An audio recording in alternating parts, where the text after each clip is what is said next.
que vous pouvez nous parler aussi de ce travail particulier, en fait, qui est l'écoute en groupe, et voilà, de recevoir les femmes en groupe, comment ça se passait, qu'est-ce qui en sortait de particulier peut-être?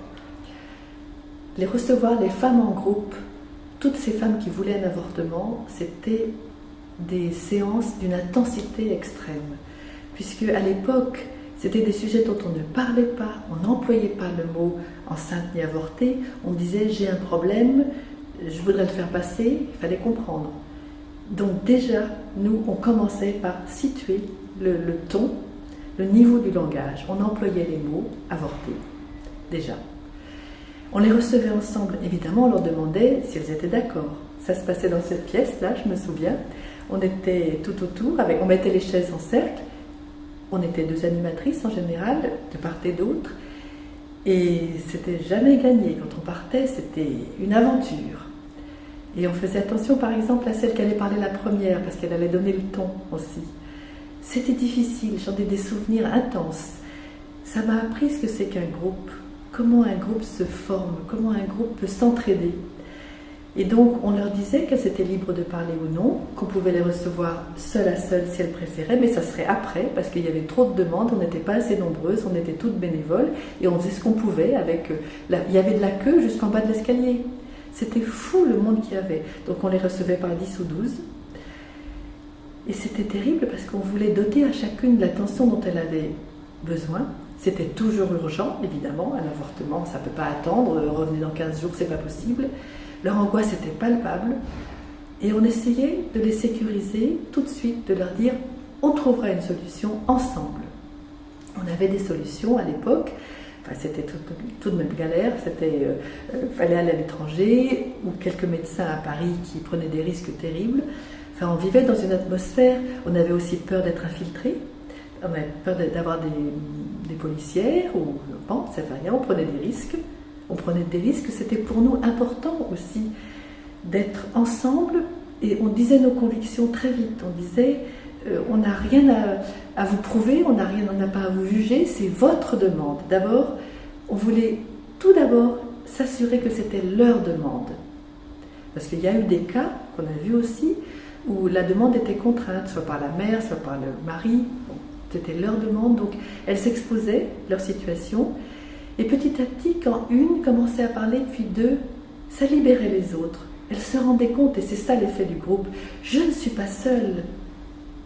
Ça arrive aussi aux autres. La même chose, je ne suis pas coupable, je ne suis pas isolée dans mon coin. On va résoudre ça tout ensemble.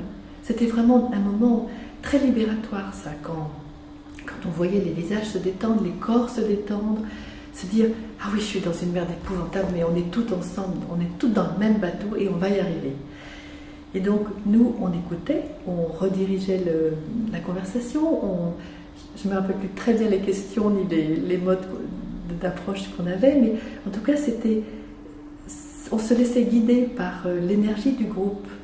On arrivait ensemble vers la solution. Donc, vous êtes toutes bien décidées.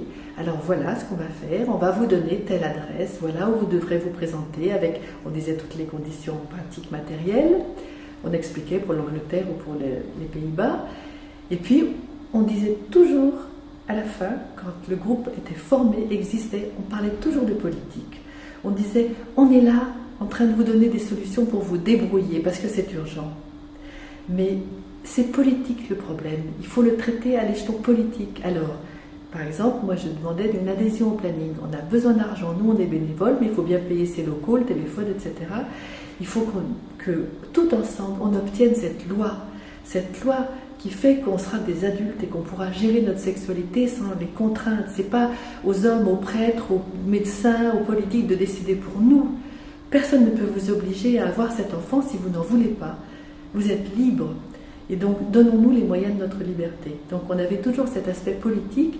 Elles n'écoutaient pas à ce moment-là, je dois dire. Je me souviens très bien, nous, on se sentait obligés de le faire. Et tant pis si on les embêtait. Mais parce que c'est pas qu'un problème et puis elles me le résolvent et puis après je passe à autre chose. Il y avait aussi et dans quelques mois, il ne faudrait pas que vous reveniez. Donc on avait aussi un couplet sur la contraception, et là aussi, elle n'écoutait pas, c'est sûr.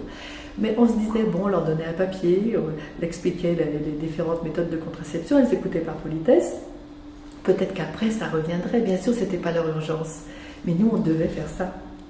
Donc voilà, et après, comme on était deux, après, on se disait, on analysait ensemble ce qui s'était passé. On se disait, là, tu aurais pu dire ça, ou là, tu as vu comment une telle a réagi. C'était incroyablement formateur. Toute ma vie, ça m'a servi. Je fais en mode camp maintenant seulement du travail en groupe, comme ça, où la réponse, c'est le groupe qui est là. Moi, je suis là pour faciliter, parce que j'ai l'habitude, je vous donne la parole à une telle au début, mais le groupe a la réponse. Nous, on n'est pas là dans une posture de savoir. Bon, bien sûr, on avait les adresses, on avait toutes les possibilités matérielles, mais d'abord, il faut qu'elles se l'autorisent elles-mêmes, l'avortement. Elles viennent ici laisser leur culpabilité, laisser tout ce qui pèse sur elles, toutes les contraintes, tout ce que pèse sur les femmes. Nous, c'est ça le féminisme, on s'entraide.